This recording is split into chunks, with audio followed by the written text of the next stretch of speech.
আমার দুঃখ হয়, মাঝে মাঝে আমি ভালো লাগে না আমার সবকিছু। কি হলোই দেখে, মানুষ এত লোভী হবে কেন? সম্পদ দিয়ে তো কবরে যাবে না, সম্পদ তো পড়ে থাকবে, এদের তো মরতে হবে একদিন। সেই সামান্য জায়গা আর এক গজ কাপড় ছাড়া তো কিছুই সঙ্গে নিতে পারবে না। তারপরে কেন চুরি করবে, তারপরে কেন ঘুষ খাবে, তারপরে কেন দুর্নীতি করবে, তারপরে কেন অত্যাচার করবে? আমি বুঝতে পারি না মানুষ। যাই হোক, চোরা নাহি শুনে ধর্মের কাহিনী, তাই চোরাদের একটু দমন করতে হয়, দমন করতে হবে, উপায় নাই। 7.5 কোটি মানুষের চোখের দিক থেকেই তাদের দমন করতে হবে। আমি বুঝায় মনে করেছি আমি দয়ালু মানুষ। বঙ্গবন্ধু স্লোগান দেয়, বঙ্গবন্ধু কঠোর হও।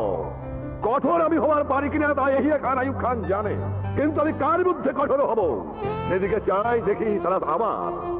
কিন্তু এর মধ্যেও যারা চোর, যারা বদমাশ, যারা গুন্ডা, যারা ঘুষখোর, যারা দুর্নীতিবাজ, তাদের উপরে আমার কোনো দয়া মায়া নাই।